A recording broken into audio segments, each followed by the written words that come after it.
नमस्कार। अरुणा विलेजा की पाठशाला में आप सबका स्वागत है।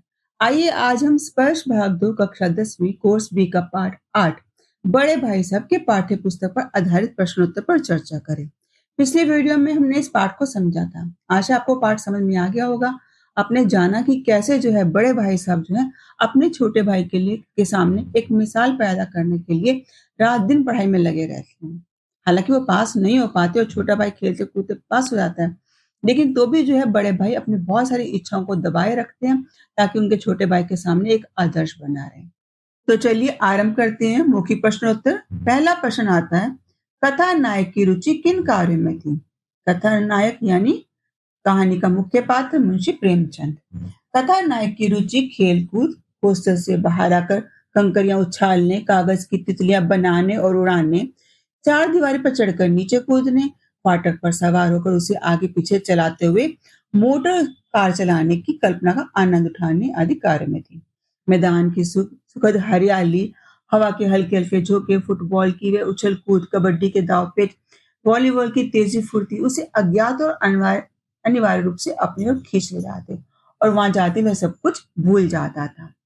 प्रश्न 2 आता है, बड़े भाई साहब छोटे भाई से हर समय पहला सवाल क्या पूछते थे? बड़े भाई साहब छोटे भाई से हर समय पहला सवाल यही पूछते, कहाँ थे? यानी जब वो लेखक बाहर से खेल कूद कर आते, जैसे ही कमरे में आते तो भाई साहब का रुद्र रूप देखकर लेखक के प्राण सूख जाते। हमेशा यही सवाल कि कहाँ थे, इसी ध्वनि में हमेशा पूछा जाता और इसका जवाब लेखक के पास केवल मौन था। प्रश्न 3 है, दूसरी बार पास होने पर छोटे भाई के व्यवहार में क्या परिवर्तन आया? दूसरी बार पास होने पर छोटे भाई के व्यवहार में यह परिवर्तन आया कि वह पहले की अपेक्षा कुछ ज्यादा ही स्वच्छंद और मनमानी करने वाला और घमंडी हो गया। वह स्वयं को तकदीर का भली समझने लगा। वह सोचने लगा कि मैं पढ़ूं या ना पढ़ूं, पास तो हो ही जाऊंगा। अब बड़े भाई साहब के व्यवहार की नरमी को देखकर लेखक के मन में आया कि भाई साहब को आड़े हाथों लो, पूछूं तो सही, आपकी वह घोर तपस्या कहाँ गई? मुझे देखिए, मजे से खेलता भी रहा और दर्जे में अव्वल भी हूँ। लेकिन वे बड़े भाई साहब थे इतने दुखी थे, इतने उदास थे कि लेखक को उनसे दिली हमदर्दी हो गई और फिर उनके घाव पर नमक छिड़कने का विचार उन्हें लज्जास्पद लगा। तो लेखक को खुद को ग्लानि हुई कि वो ऐसा कैसा विचार अपने मन में रख रहा है, क्योंकि भाई साहब तो बहुत दुखी हैं, फेल हो गए, असफल हो गए हैं। तो ऐसे में वो कैसे पूछ सकता है कि हाँ जी, आपकी वो तपस्या कहाँ चली गई? तो उन्हें अपने ही इस विचार पर थोड़ी शर्मिंदगी महसूस हुई थी। प्रश्न 4 आता है, बड़े भाई साहब लेखक से उम्र में कितने बड़े थे और वे कौन सी कक्षा में पढ़ते थे? बड़े भाई साहब लेखक से 5 साल बड़े थे और छोटे भाई से 4 दर्जे आगे, अर्थात 9वीं कक्षा में पढ़ते थे और छोटा भाई 5वीं कक्षा में पढ़ता था। प्रश्न 5 आता है, बड़े भाई साहब दिमाग को आराम देने के लिए क्या करते थे? यानी क्योंकि सारा सारा दिन वो पढ़ते रहते थे, अब पढ़ पढ़ के दिमाग थक जाता है, तो दिमाग को थकने के बाद वो क्या करते थे? छोटा भाई तो कैसे उछल कूद करता है, खेलने कूदने बाहर निकल जाता है, टिक के बैठता ही नहीं। अब बड़े भाई साहब क्या करते हैं, जो रात दिन पढ़ते रहते हैं, तो अपने दिमाग को आराम देने के लिए वो क्या करते, कॉपी पर किताब के हाशिए यानी बॉर्डर जो होते हैं, उस पर चिड़ियों के, कुत्तों, बिल्लियों की तस्वीरें बनाते रहते हैं। वे कभी-कभी एक ही शब्द या वाक्य को 10-20 बार लिख डालते। कभी एक ही शेर को, यानी किसी काव्य में कोई पंक्ति उसको सुंदर लिखावट में बार-बार नकल करते लिखते जाते। कभी ऐसी शब्द रचना करते जिनका ना कोई अर्थ होता, ना ही कोई सामंजस्य सामंजस्य यानी तालमेल। जैसे स्पेशल, अमीना, भाइयों-भाइयों, दरअसल, भाई-भाई, राधे श्याम, श्रीयुत, राधे श्याम। और कभी-कभी बहुत सारे शब्द लिखने के बाद किसी आदमी का चेहरा बना देते। तो अपने दिमाग को आराम देने के लिए वो इन सारे कार्यों को करते थे। अब आता है लिखित प्रश्नोत्तर। अब लिखित प्रश्नोत्तर में शब्द सीमा यहाँ 25 से 30 शब्द है। अगर आपको यहाँ शब्द सीमा कुछ अधिक लग रही है, तो आपको जैसा याद हो जाता है जल्दी, आप उसा उतना ही लिखेंगे। ऐसा नहीं कि जितना यहाँ लिखा जा रहा है, आप उस सारे को जो कहते हो रट लें। आप इन प्रश्नों को सुनो, समझो और फिर एग्ज़ाम में अपने शब्दों में लिखो। जब हम अपने शब्दों में उत्तर को लिखते हैं, तो हमारे उत्तर और ज़्यादा बेहतर बनते हैं। अगर हम केवल रटते रह जाएँगे, तो हमारी स्थिति कैसी हो जाएगी? भाई साहब जैसी हो जाएगी। तो आपको रट्टू-तोता नहीं बनना, आपको इन प्रश्नों को देखना है, समझना है, सुनना है और फिर अपने शब्दों पर भी कॉपी पे लिखने का अभ्यास करना है। तो आरंभ करते हैं लिखित प्रश्नोत्तर में। पहला प्रश्न आता है, छोटे भाई ने अपनी पढ़ाई का टाइम टेबल बनाते समय क्या-क्या सोचा और फिर उसका पालन क्यों नहीं कर पाया? जब बड़े भाई साहब ने बहुत लताड़ा था ना कि कहाँ रहते हो, खेलते कूदते रहते हो, तब बहुत रोने-रोने वाले हो गए थे छोटे भाई साहब जो हैं लेखक जो थे। तो उन्होंने तय किया था कि वो अपना एक टाइम टेबल बनाएँगे। छोटे भाई ने बड़े भाई की लताड़ यानी डाँट-डपट को सुनकर टाइम टेबल बनाते समय यह सोचा कि वह मन लगाकर पढ़ाई करेगा और अपने भाई साहब को शिकायत का कोई मौका नहीं देगा। अतः पढ़ाई का विस्तृत टाइम टेबल बनाया गया, यानी बहुत विस्तार से। हर घंटे-घंटे का हिसाब रखा गया, सुबह से लेकर शाम तक। इसमें सुबह 6 बजे से लेकर रात 11 बजे तक सभी विषयों के लिए समय तय किया गया। यानी किस समय गणित पढ़ेंगे, किस समय व्याकरण पढ़ेंगे, किस समय लिखित अभ्यास करेंगे, हिंदी वगैरह जितने भी उनके विषय थे, उन सब के बारे में उन्होंने टाइम टेबल तय कर दिया। यानी सुबह 6 बजे से लेकर स्कूल जाने से पहले तक, फिर स्कूल से लौट कर आने के बाद, खाना खाना-पीने के बाद थोड़ा-सा आराम, उसके बाद फिर पढ़ना। यानी इतना समय टाइट उन्होंने कर दिया। लेकिन एक बात की उन्होंने गलती की। क्या की? इतना सारा जो विस्तृत टाइम टेबल बनाया उसमें उन्होंने खेल-कूद के लिए कोई स्थान ही नहीं रखा। अब खेल-कूद के स्थान ना होने पर वह अमल में नहीं आया। कारण क्या था? अब लेकिन जब भी पढ़ने बैठता तो हरे-भरे मैदान, फुटबॉल, वॉलीबॉल, फिर मित्र मंडली सब अपनी ओर खींच लेते और वह पढ़ाई-लिखाई भूल जाता। जो जानलेवा टाइम टेबल था, वह आखिर वो पुस्तकें थी, उसको किसी की भी याद नहीं आती, सबको छोड़कर तिलांजलि देकर वो खेल-कूद में मस्त हो जाता। भूल जाता था कि हाँ, मैंने पढ़ाई का टाइम टेबल बनाया था ताकि भाई साहब नाराज़ ना हों। अब खेलने में मन इतना था, खेलने का टाइम टेबल तो रखा ही नहीं था उसने। अगर वो थोड़ा समय खेलने के लिए रख देता, बीच-बीच में आधे घंटे का, 1 घंटे का ब्रेक लेता रहता, तो उसका टाइम टेबल भी फ़ॉलो हो जाता और उसकी पढ़ाई भी अच्छी हो जाती, खेल-कूद भी हो जाता। लेकिन उसने ऐसा नहीं किया। प्रश्न 2, एक दिन जब गुल्ली-डंडा खेलने के बाद छोटा भाई बड़े भाई साहब के सामने पहुँचा, तो उनकी क्या प्रतिक्रिया हुई? एक दिन जब गुल्ली-डंडा खेलने के बाद जब छोटा भाई बड़े भाई के सामने पहुँचा, तो उसे उनके रौद्र-रूप का सामना करना पड़ा। उन्होंने छोटे भाई को खूब डाँटा-फटकारा और कहा कि एक बार कक्षा में प्रथम आने का अर्थ नहीं कि वे अपने पर घमंड करने लगे। उन्होंने अंग्रेजी की पढ़ाई का डर भी दिखाया, क्योंकि अंग्रेजी पढ़ना सरल नहीं है, दाँतों पसीना आ जाता है। अगर अंग्रेजी पढ़ना आसान होता तो हर ऐरा-गैरा ना कलेक्टर बन जाता। हर समय पढ़ते रहने की हिदायत दी। उन्होंने बताया कि अगर किसी अच्छी पोस्ट पर जाना है तो तुम्हें बहुत पढ़ना पड़ेगा। वो सारे विषय बहुत कठिन हैं। अगर समय बर्बाद करेगा तो कुछ भी नहीं बन पाएगा। उन्होंने यह भी कहा कि यदि उसे इस तरह उम्र गँवानी है तो घर चले जाओ और मज़े से गुल्ली-डंडा खेलो। गुल्ली-डंडा खेलने से कोई सफल खिलाड़ी नहीं बन जाता और पिता की कमाई को यूँ खेल-कूद में बर्बाद करना तुम्हें शोभा नहीं देता। लेखक के भाई के अनुसार दुनिया में घमंड तो बड़ों-बड़ों का नहीं रहा, फिर उसके छोटे भाई की क्या हस्ती? घमंड ने तो रावण को का भी नाश कर दिया था। चाहे रावण हो, चाहे रोम हो या शैतान हो, किसी का घमंड भी नहीं रहा था। तो ऐसे में उन्होंने उसको समझाने का प्रयास किया। प्रश्न 3, बड़े भाई साहब को अपने मन की इच्छाएँ क्यों दबानी पड़ती थी? बड़े भाई साहब को अपने मन की इच्छा दबानी पड़ती थी। क्यों? क्योंकि वे अपने ऊपर अपने पढ़ाई का बहुत अधिक भार अनुभव करते थे। वैसे उनका मन भी अन्य लड़कों की तरह खेलने को करता था। पाठ के अंत में हमने देखा है कि कैसे वो कनकौवे की जो डोरी थी, पकड़कर जो हो सके और दौड़ते हैं। लेकिन पढ़ाई का भार सदैव उन्हें मन की इच्छाओं को दबाने के लिए मजबूर करता था। दूसरा, वो उनके ऊपर अपने छोटे भाई की ज़िम्मेदारी थी। होश में रहते थे तो ऐसे में बड़े भाई पर छोटे भाई के सामने ज़िम्मेदारी थी कि वे अपने छोटे भाई के सामने एक आदर्श प्रस्तुत करें। वे कहते भी हैं, देखिए देखो इतने मेले तमाशे होते रहते हैं, तुमने कभी मुझे खेलते जाते देखा? रोज़ ही क्रिकेट और हॉकी के मैच होते हैं, मैं पास नहीं फटकता, हमेशा पढ़ता रहता हूँ। तो अपने भाई के सामने आदर्श प्रस्तुत करने के लिए पढ़ाई के बोझ को लिए हुए हमेशा अपनी मन की इच्छाओं को वो दबाते रहते थे। प्रश्न 4 आता है, बड़े भाई साहब छोटे भाई को क्या सलाह देते थे और क्यों? बड़े भाई साहब हमेशा छोटे भाई को यह सलाह देते थे कि पढ़ाई करने के लिए रात-दिन आँखें फोड़नी पड़ती है, खूब खून जलाना पड़ता है, मन की इच्छाओं को मारना पड़ता है। तो वे किसी उपलब्धि पर घमंड करने की सलाह नहीं देते। वो कहते हैं कि तुम्हें किसी उपलब्धि पर घमंड नहीं करना चाहिए। अब लेखक को कौन-सी उपलब्धि हासिल हो गई थी कि वो अव्वल आ गया था कक्षा में। उसको लगता था मैं ज़्यादा पढ़ा भी नहीं था, खेलता-कूदता भी रहा और मैं अव्वल आ गया हूँ। तो ऐसे में घमंड करने लगे। तो उनको कहा कि तुम्हें घमंड नहीं करना चाहिए। तुम्हें अगर अच्छा व्यक्ति बनना है तो तुम्हें खूब पढ़ाई पढ़ना पड़ेगा। क्योंकि पढ़ाई आसान नहीं है, अंग्रेजी जैसे विषय जो आसान नहीं है, खूब आँखें जलानी पड़ती हैं। ये सारी बातें वो अपने अनुभव के आधार पे कहती हैं और वो अनुभव को अधिक महत्व देती हैं। उनकी सलाह है कि पढ़ाई की जो है नींव पक्की होनी चाहिए, भले इसमें अधिक समय क्यों ना लग जाए। क्योंकि वो खुद भी तो 2-2 3-3 साल पढ़ाई में लगा रहे थे। तो उनको लगता था कि उनको नींव मजबूत करनी है, इसलिए 2-2 3-3 साल लगा रहे हैं, बहुत अच्छे से वो पढ़ाई कर रहे हैं। चाहे समय बर्बाद हो जाए कितना भी, लेकिन नींव मजबूत होनी चाहिए। अब वो ये भी सलाह देते हैं, क्यों? क्योंकि वो खुद इसका जीवन में अपने पालन कर रहे थे। स्वयं कठिन परिश्रम करके वो पढ़ाई करते थे, मन मारकर पढ़ते पढ़ते थे, खेलते-कूदते नहीं थे, कुछ नहीं करते थे। तो ऐसे में छोटे भाई को भी अच्छा बनाना चाहते थे कि वो भी खेल-कूद ना करके अधिक से अधिक पढ़ाई पर ध्यान दे ताकि बड़ा व्यक्ति बने। प्रश्न 5 आता है, लेखक ने बड़े भाई साहब के नर्म व्यवहार का क्या फ़ायदा उठाया? अब बड़े भाई साहब का स्वभाव थोड़ा नर्म हो गया था। कारण क्या था कि वो फेल हुए थे। जब छोटा भाई पास हो रहा अव्वल होता जा रहा है, वो फेल होते जा रहे हैं, तो उनके स्वभाव में परिवर्तन आ गया। अब वो थोड़ा डाँटते फटकारते नहीं थे, धैर्य से काम लेते थे। लेखक ने जो क्या किया, नाजायज़ फ़ायदा उठाया। अपने बड़े भाई साहब का नरम स्वभाव का, सहनशीलता का, उन्हें अनुचित लाभ उठाना शुरू कर दिया।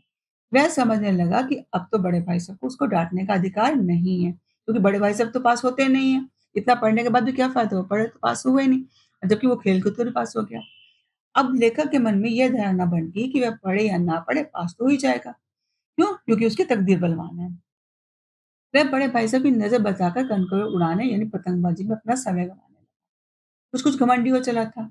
हालाँकि फिर भी वो बड़े भाई साहब से नज़र बचा के काम करता था। बड़े भाई साहब का वो सम्मान करता था, इसलिए उनके सामने-सामने पतंग उड़ाने दौड़ाने जाता था। उनसे छिपकर सारे काम करता था। कन्नी बाँधना है, पतंगबाज़ी के टूर्नामेंट करना, ये सारे काम वो छुप कर करता था। लेकिन मन में कहीं न कहीं घमंड आ गया था कि मैं तो चाहे खेलूँ, कूदूँ, जो मर्ज़ी करूँ, मैं तो अव्वल आ ही जाऊँगा। लिखित प्रश्नोत्तर में अगले प्रश्न हैं, ये दीर्घ प्रश्नोत्तर हैं, 50 से 60 शब्दों में लिखे जाने वाले। तो इसमें पहला प्रश्न आता है, बड़े भाई साहब की डाँट-फटकार अगर ना मिलती, तो क्या छोटा भाई कक्षा में अव्वल आता? अपने विचार प्रकट कीजिए। हमारे विचार से क्या है, ये डाँट-फटकार ना मिलती तो क्या होता है, बिगड़ जाते हैं सब लोग। माता-पिता की आपको डाँट मिलती है ना, तभी आप उनका कहना मानते हो, काम करते हो, पढ़ते हो, है ना? बहुत सारे आप में से ऐसे करते हैं। तो बड़े भाई साहब और छोटा भाई दोनों क्या करते हैं, हॉस्टल में रहकर पढ़ाई कर रहे हैं। दोनों की सोच और कार्यशैली में अंतर है काफ़ी। बड़े भाई साहब हर समय पढ़ाई-लिखाई करने में व्यस्त रहते हैं, पढ़ना-लिखना आवश्यक समझते हैं, जबकि छोटा भाई जो खेलने-कूदने को ज़्यादा महत्व देता है। बड़ा भाई मेहनती तो है, पर बुद्धि का कमज़ोर है, यानी बुद्धि कम है उसमें। यानी 1-1 साल पढ़ाई को 2-2 3-3 साल लगा रहा है, पास नहीं हो पा रहा है। और छोटा भाई जो बुद्धिमान है, यही कारण है कि वह कम पढ़ाई करके भी कक्षा में प्रथम आ जाता है। बड़ा भाई हमेशा छोटे भाई को निरंतर डाँटता-फटकारता रहता है। उसको बताता है कि खेलने-कूदने के स्थान पे उन्हें पढ़ाई में मन लगाने की नसीहत देता है, कि पढ़ना चाहिए, सलाह देता है उनको।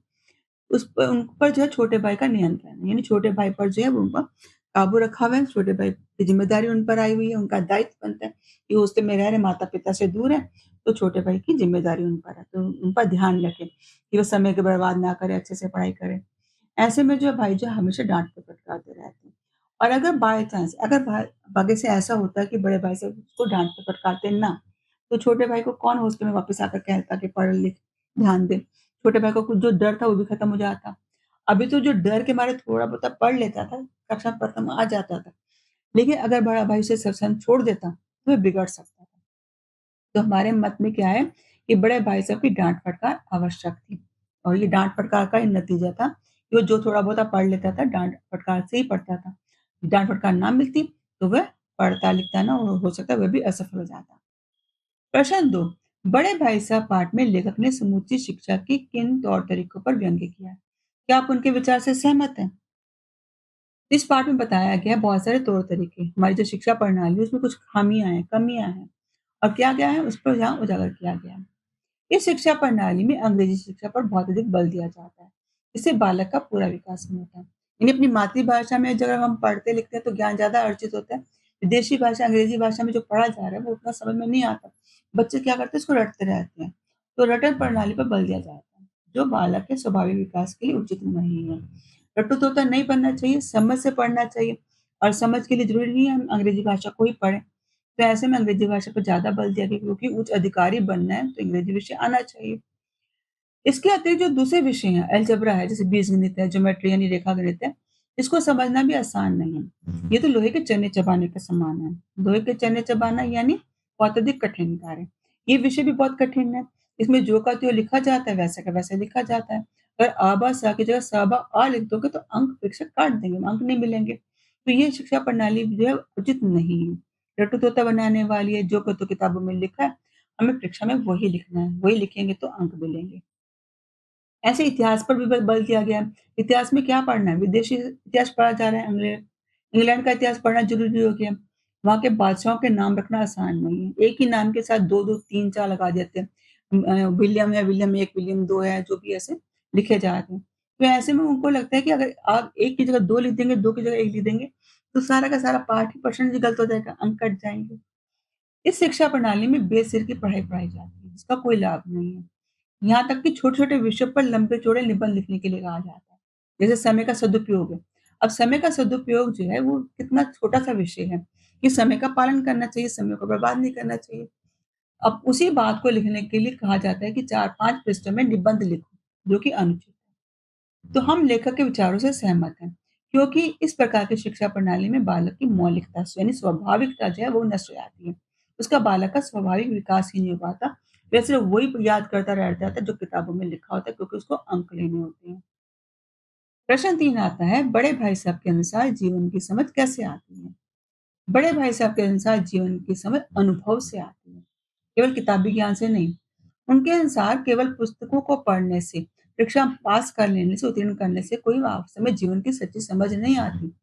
उनके अनुसार जो हमारी बड़ी उम्र की व्यक्ति हैं घर में, परिवार में हैं, दादा-दादी हैं, माता-पिता जो भी हैं, उनको कैसी समझ है? उनको हो सकता है शिक्षा का उतना ज्ञान ना हो। जितने सारे विषय हम लोग पढ़ रहे हैं, शिक्षा के जो विभिन्न क्षेत्र हैं, इनकी बातें उन्हें ना मालूम हो। उनको गणित का, ज्योमेट्री का इतना सारा ज्ञान ना हो, अंग्रेजी का इतना ज्ञान ना हो। पर हज़ारों ऐसी बातें उनको पता है, उनको ऐसा ज्ञान है जो हमसे ज़्यादा है। यानी उन्हें जीवन की समझ हमसे ज़्यादा है। ये स्वयं को हर परिस्थिति में अपने आप को ढाल लेते हैं। विषम परिस्थितियाँ भी आ जाएँ, कितनी बड़ी से बड़ी समस्या भी क्यों ना आ जाए, वो आप घबराते नहीं हैं और वो बड़े अच्छे से घर का प्रबंध कर लेते हैं। ज़रूरी नहीं कि घर का प्रबंध करने के लिए बहुत अधिक पढ़ा-लिखा होना चाहिए। तो यहाँ उन्होंने लेखक ने बताया है कि वास्तव में जीवन की समझ कैसे आती है? अनुभव से आती है। प्रश्न 4, छोटे भाई के मन में बड़े भाई साहब के प्रति श्रद्धा क्यों उत्पन्न हुई?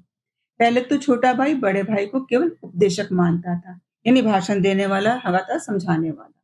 वह उनसे भयभीत रहता था, उनसे कन्नी काटता था, यानी उनके सामने ही नहीं पड़ता था। चुप-चुप के खेलने चले जाना और फिर मौका देके ना देखे तो छुप कर अंदर आना हॉस्टल में। संयोग से वार्षिक परीक्षा में लगातार 2 वर्ष तक बड़े भाई साहब के असफल हो जाने पर छोटा भाई कुछ घमंडी हो गया। वह बड़े भाई की सहनशीलता यानी उनकी सहनशीलता का अनुचित लाभ उठाने लगा। अब वो क्या करता था, छिप-छिप के सारे काम करता। खेलने जाना है, कुछ भी करना है, कनकौवे उड़ाना है, तो भाई साहब के सामने ना जाकर उनसे छिप कर जाता था। हालाँकि वो सम्मान तो करता था, लेकिन फिर भी उसका खेलने से मन उबा नहीं था।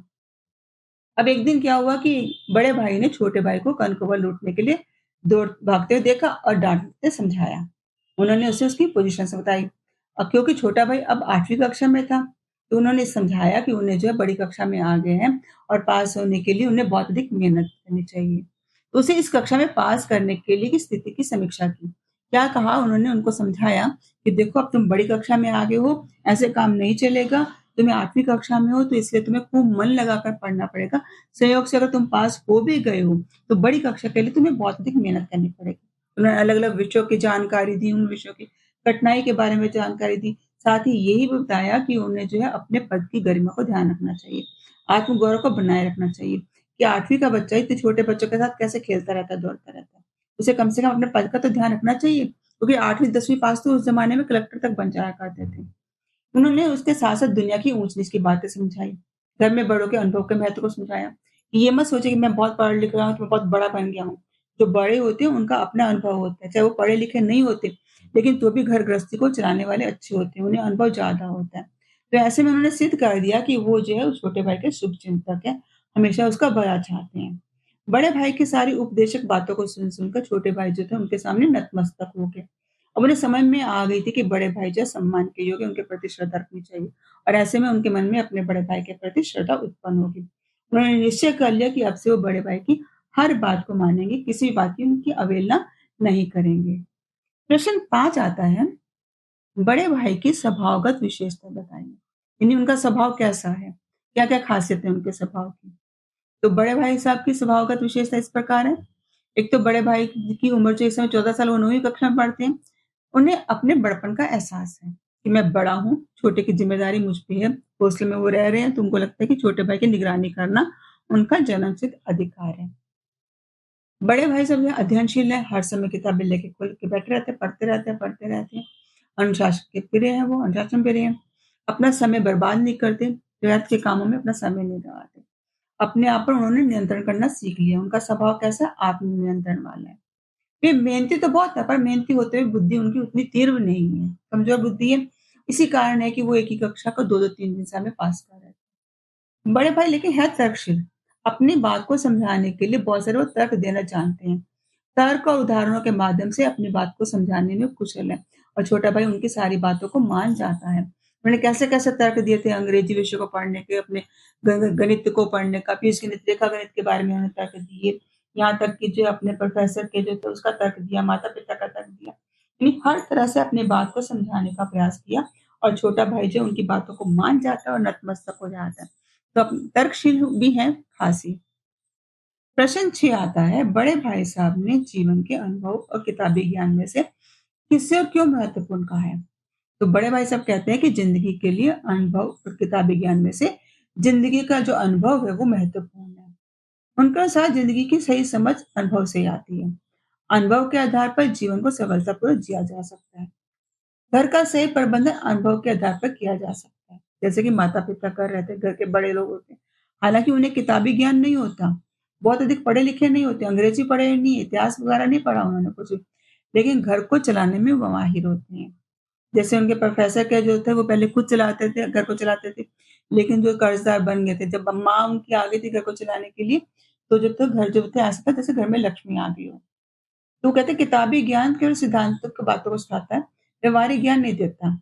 तो व्यवहारिक ज्ञान कहाँ से आता है? वो अनुभव से आता है।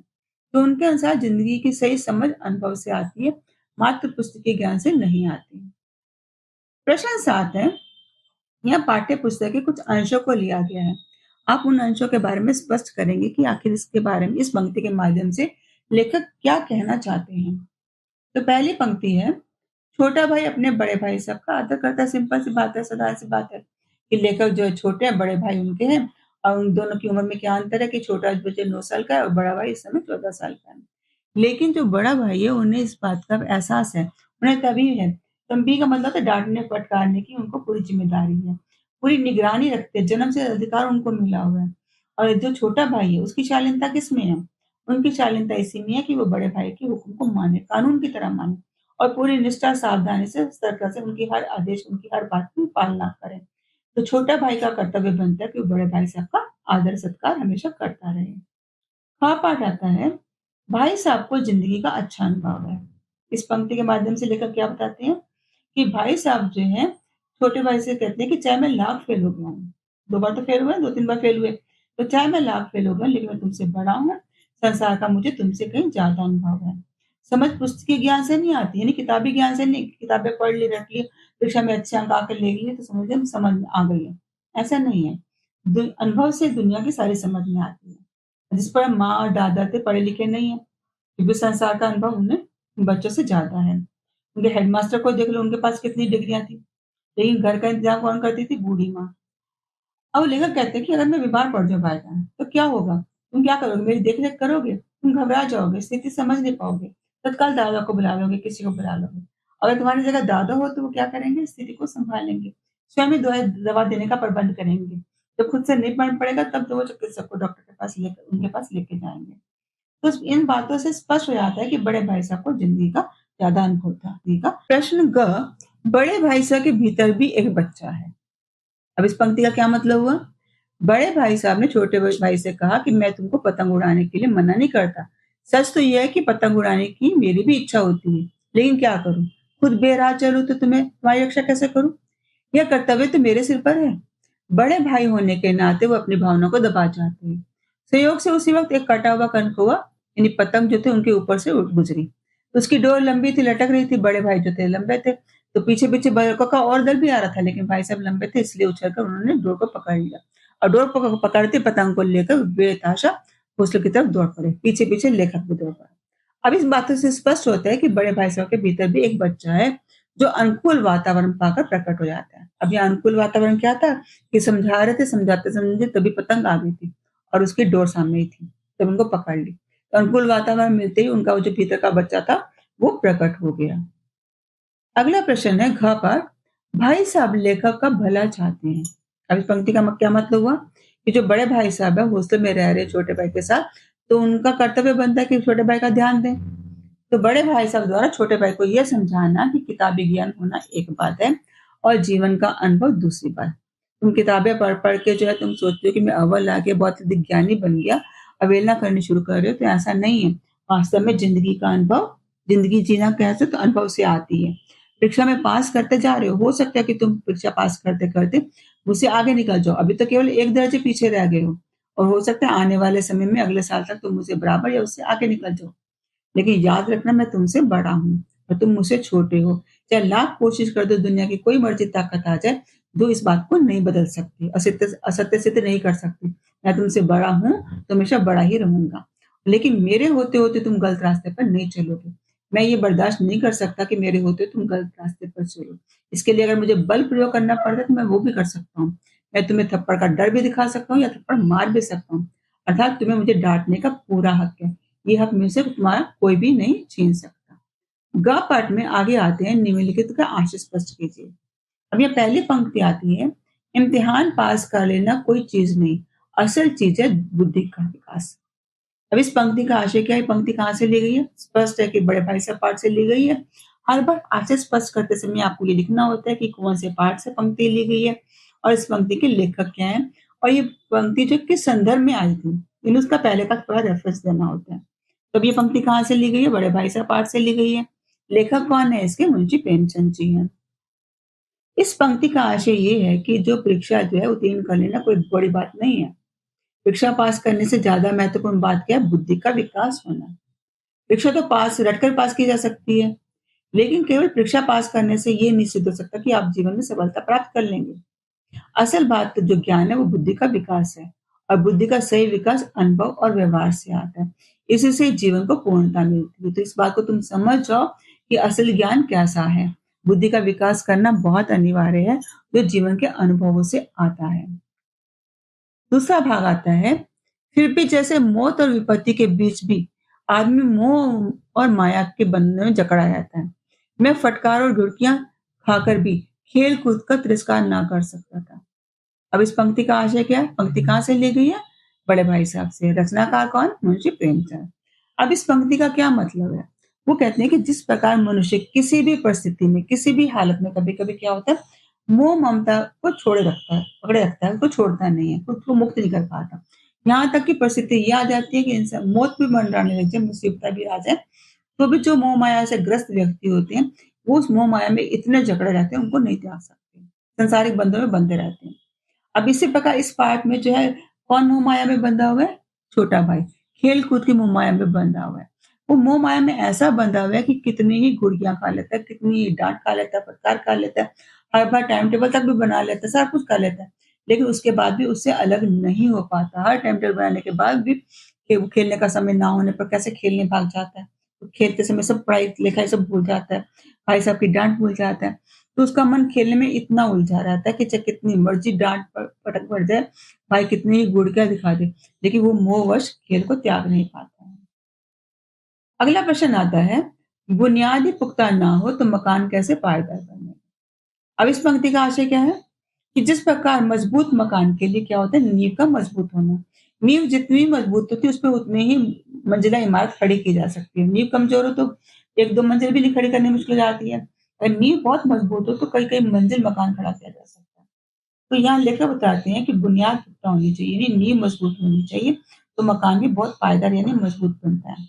और जीवन में दृढ़ता लाने के लिए बचपन में कठोर परिश्रम ही नींव को मजबूत करना है। यानी जीवन रूपी जो भवन तैयार करना है, खड़ा करना है, तो उसमें जो शिक्षा रूपी नींव जो है बहुत मजबूत होनी चाहिए। अगर शिक्षा रूपी नींव मजबूत हो जाती है तो उसमें जीवन हमारा सफल है। हम सही दिशा में जाएँगे, सही मार्ग अपनाएँगे, सही व्यवसाय अपनाएँगे, रोज़गार अच्छा अपनाएँगे, तो जीवन में हम सफल हो जाएँगे। तो शिक्षा रूपी नींव को मजबूत करना अनिवार्य है, अगर हम चाहते हैं कि हमारा जीवन सफल हो। अगला आता है, आँखें आसमान की ओर थी और मन उस आकाशगामी पथिक की ओर, जो मंद गति से झूमता पतन की ओर चला जा रहा था। मानो कोई आत्मा स्वर्ग से मिलकर विरक्त मन से नए संस्कार ग्रहण करने जा रही है। अब इस पंक्ति का आशय क्या है? इस पंक्ति का मतलब है कि जो छोटा भाई है जिसकी निगाहें कहाँ थी? कनकौवे के ऊपर। पतंग उड़ाता रहता था, पतंग को लूटने का उसके ऊपर भूत सवार था। अब जब वो बाजार में बड़े बाजार में बच्चों की टोली के साथ कनकौवे को पकड़ने के लिए दौड़ रहा है। कनकौवा आसमान में उड़ता चले जा रहा है। कैसे जा रहा है? ऐसे जैसे मंत्र गति से झूमता हो, कोई आकाशगामी पत्ती पर और जो है मंद गति से झूमता चला जा रहा हो, क्योंकि पतंग जब कट जाती है तो एकदम से नीचे तो आती ही नहीं है, बहुत देर तक हवा में लहराती रहती है। तो ऐसे ही वो पतंग जो थी हवा में झूल रही थी और सबके जो दौड़ने वाले थे उनकी आंखें आसमान की ओर थी, जो उसकी तरफ देख के चले जा रहे थे। और वो पतंग ऐसे दौड़े चले जा रही थी जैसे जो है वो कोई संसारक से विरक्त होगी और कोई नया संस्कार ग्रहण करने वाली है। पतंग नया संस्कार कहाँ ग्रहण करेगी? जिसके हाथ आएगी उसकी हो जाएगी फिर वो, है ना? तो ऐसे में पतंग जो है उससे स्वर्ग से विरक्त होकर, अलग होकर विरक्त मन से नए संस्कार के लिए भागे चली जा रही है, दौड़े चले जा रही है। और बच्चे क्या कर रहे हैं? उस समय इस असीम आनंद को उठाने वाले बने। कौन-सा आनंद? जो लड़खड़ाती हुई, गिरती हुई नीचे पतंग आ रही है उसको पकड़ने के लिए। हालाँकि पतंग जो पतन की ओर बढ़ रही है, नीचे आएगी ना, लेकिन वो कहाँ जाएगी? नए संस्कार को ग्रहण करेगी। पतंग नया संस्कार कौन-सा ग्रहण करेगी? अब वो किसी की और की हो जाएगी, यानी जिसके हाथ में वो आएगी उसकी हो जाएगी। आशा है आपको अभी पाठ समझ में आ गया होगा, सारे प्रश्न उत्तर अच्छे से समझ में आ गए होंगे।